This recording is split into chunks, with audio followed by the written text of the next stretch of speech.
dispelling the rabies myth that turned the hearts and minds of people in Austin, it was when he started talking about their diet, right? There are over 1,100 species of bats worldwide. 85% of bat species worldwide feed only on insects. The Mexican free-tailed bat is one of those.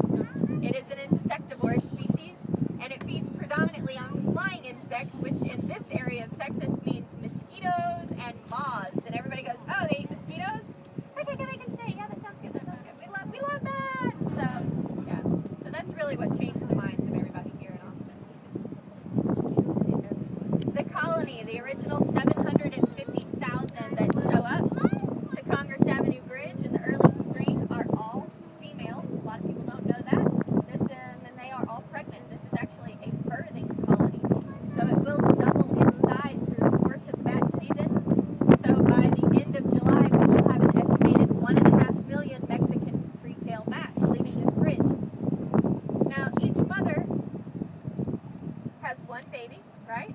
Each mother gives birth to one live baby. They're called a pup. They're born pink and hairless, unable to fly, and when they're born about 1/3 the size of the mother, which is the equivalent of a human giving birth to about a 40-pound baby. That is a significant day for that mother bat. I should have said brace yourself. I usually do. Brace yourself, 40-pound baby. This is my favorite view of the downtown skyline. Those of you with cameras.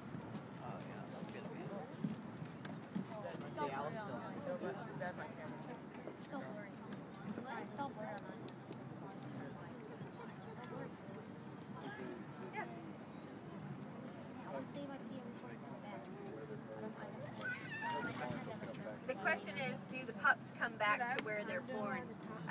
They have discovered that there is kind of a hierarchy here. So if there is room for the female pups to come back the following year, then they can move in. But the mature female bats that have been here will have kind of the first dibs, so to speak, on the space. Male bats, when they come back the following year, won't be allowed to move back in. So. Isn't that the way it always is? Where are they?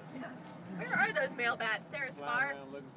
They're as far from this colony as possible. The male bats are more like opportunivores, right? They're kind of like residents of Austin in general. So the male bats generally tend to clump in small groups, maybe a couple dozen, never more than 100 or so. And those are the bats, if you find a little cluster of bats kind of clinging to the underside of a building downtown, or if you find bats maybe on your property, in your roof or something like that, it's generally a male bat. So those will be the bats that are out away. It's your maternal colonies that tend to be really large. Your largest colonies in the world will be maternal colonies like this, and that is to kind of give the babies a little extra edge on life. There's about a 50% mortality rate in the first year of a pup's life.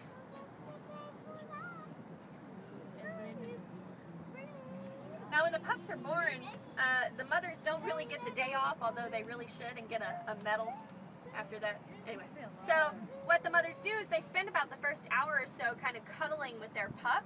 They're learning the pup's scent and they're learning the pup's sound, and then they stash their baby in the north end of the bridge. That's been discovered to be the nursery section of the bridge. And they take off that night like any other night, and they're going out to hunt, just like they will tonight. And they go out, they feed for 7 hours, they come back to this bridge, and they find their pup out of 750,000 identical pups by scent and sound alone. And they do that night after night after night for 5 weeks. That's the nursing period. All of the pups are born in the first 2 weeks of June. After that, it's a 5-week nursing period where the pups are under the bridge. If the mother should perish during that nursing period, the pup is on its own completely. The Mexican free-tailed bat has not been found to orphan foster bats. Reverse that. Foster orphan bats. I needed some coffee before I came out here tonight. Lordy!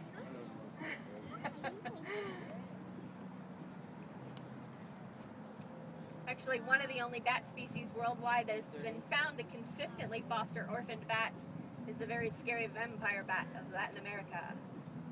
Now the thing is that these bats are so small and it requires so much energy for them to go out and hunt for 7 hours that they can't possibly take on the obligation of a second pup. It's just not possible. The bats, when they go out to feed, there's about a 50-mile radius around central Austin that they'll hunt within. Over the course of one night, they'll travel anywhere between 40 and 60 miles to feed. Each bat must feed on up to its body weight in insects every night in order to have enough energy not only to nurse their baby, but then to sustain their hunt the following day. So collectively, the mothers, when 750,000 mature female bats are leaving the bridge and hunting every night, they consume up to about 15,000 to 20,000 pounds of insects every night.